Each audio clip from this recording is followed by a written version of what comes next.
Sí, voy a hablar de Nanaimoteutis. Yo sé que llegó tarde con esta noticia, pero la semana pasada no podía hacer este video porque estaba con una faringitis que me tenía totalmente out. Así que mi voz no existía, pero no me quería quedar sin hacer este video.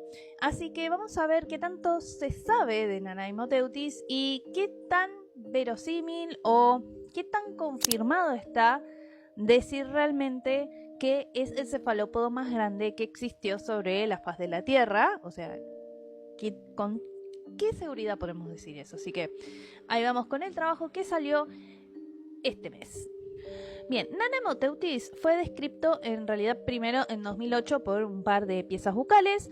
De hecho, lo único que se conoce de este animal son sus piezas bucales porque es un pulpo. Los pulpos y los calamares, como saben, no tienen conchillas, así que no se pueden preservar fácilmente en el registro fósil. Por lo tanto, el único material que tenemos hasta ahora son sus piezas bucales, es decir, sus picos.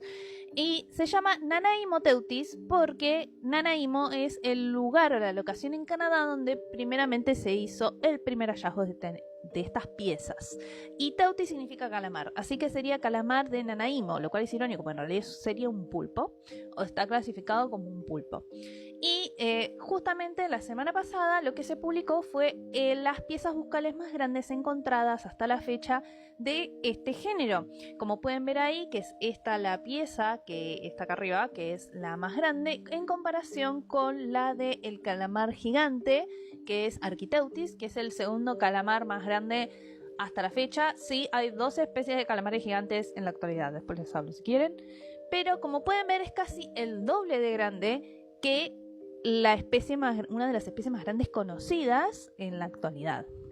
Y otra cosa interesante que encontraron en estas piezas bucales es que podían confirmar que realmente las líneas de desgaste que tenían se debían a la dieta y no por efectos erosivos del transporte del mar, ya que las piezas se encontraron en lo que equivaldría a un fondo marino casi quieto. Entonces todas las marcas que tenían esos picos son consistentes con tener una dieta durófaga. ¿Qué significa eso? Que se alimentaban de animales que tenían conchillas, es decir, probablemente otros moluscos o crustáceos de esa índole. Aunque los autores se atreven a decir que comían también vertebrados, pero justamente una dieta durófaga implica que te alimentas de animales que tienen conchilla. Y otra característica interesante, que esto sí está más estudiado, que es la pieza de acá abajo. Como pueden ver, tiene un lado más desgastado que el otro.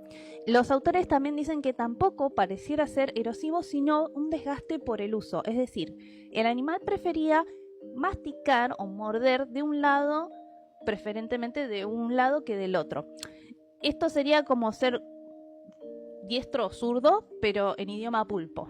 Y esto también es consistente con evidencia en la actualidad de que los pulpos a veces tienen un desgaste diferencial o lateralización de la mordida, se dice, y está asociado a la inteligencia. Es decir, este animal era tan inteligente o era tan capaz de resolver los problemas como los pulpos en la actualidad. O sea, no solo estamos hablando de un animal gigante, sino también de un animal inteligente, de un cazador inteligente.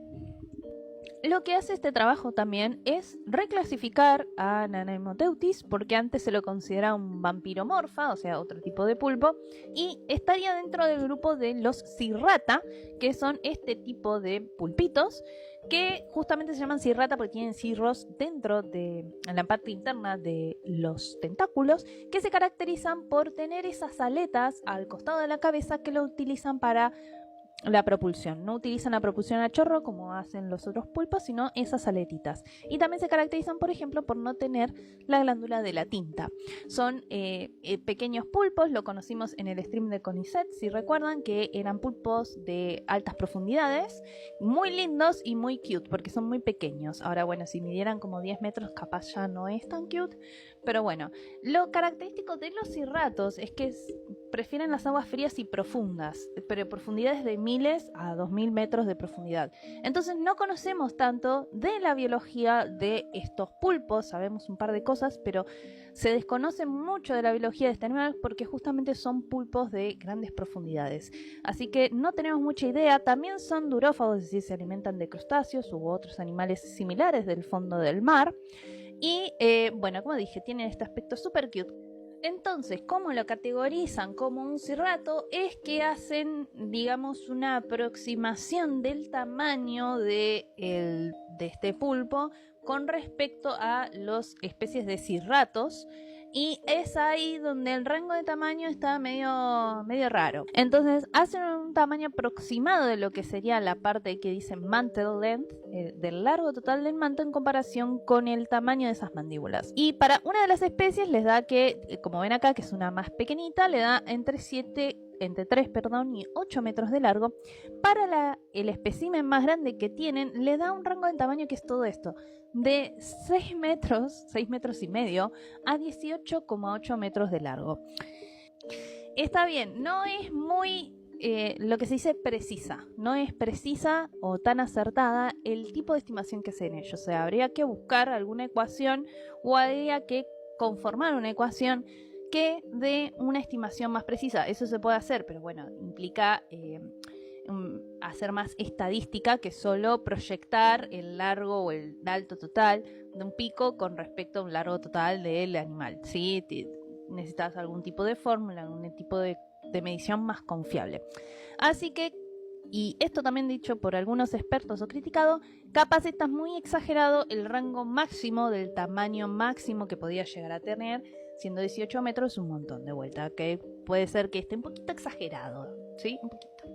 Y otra cosita que me parece un poco tirada de los pelos es que los autores afirman que comían reptiles marinos o cazaban también vertebrados marinos. Lo cierto es que la confirmación de una dieta durófaga no necesariamente está linkeada con comer vertebrados. De hecho, como dije, está asociada a alimentarse de animales que tienen estructuras externas duras como conchillas o caparazones.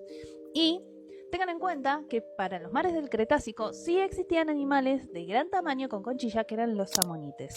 Los amonites llegaron a medir varios metros de largo también, ¿sí? Son otros tipos de cefalópodos que tenían conchilla. Y de hecho hay muchos fósiles que son del tamaño de un humano o más grande, ¿sí?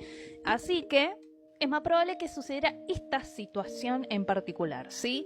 Dos pulpos cefalópodos gigantes peleando para sobrevivir en las profundidades frías de los mares cretácicos, ¿sí? Sepan que también los cefalópodos gigantes o los invertebrados gigantes marinos suelen estar asociados también a aguas más frías y o profundas. Así que es muy probable que Nana Hemoteutis hubiera preferido vivir en aguas más profundas porque suelen ser más ricas en oxígeno. Bueno, tienen que ver características que permiten el gigantismo en invertebrados.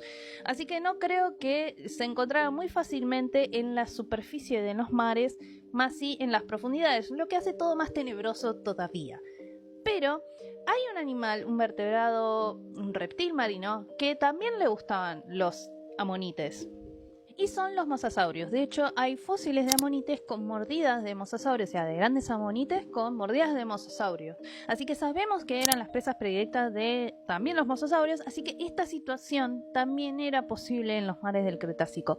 Piénsenlo como los mosasaurios yendo a buscar a los amonites, a cazar los amonites más grandes, y Nana Hemoteutis subiendo en la columna de agua para también cazar esos mismos animales. Así que es muy probable que se diera esta situación de interacción o de pelea por la presa, lo cual hace todo mucho más interesante, es decir, reptil marino versus pulpo gigante. Nada, la realidad a veces del pasado, como digo, la realidad del pasado paleontológico muchas veces supera la ficción. O sea, ¿dónde está mi película de entidades marinas gigantes peleando? Que no la veo.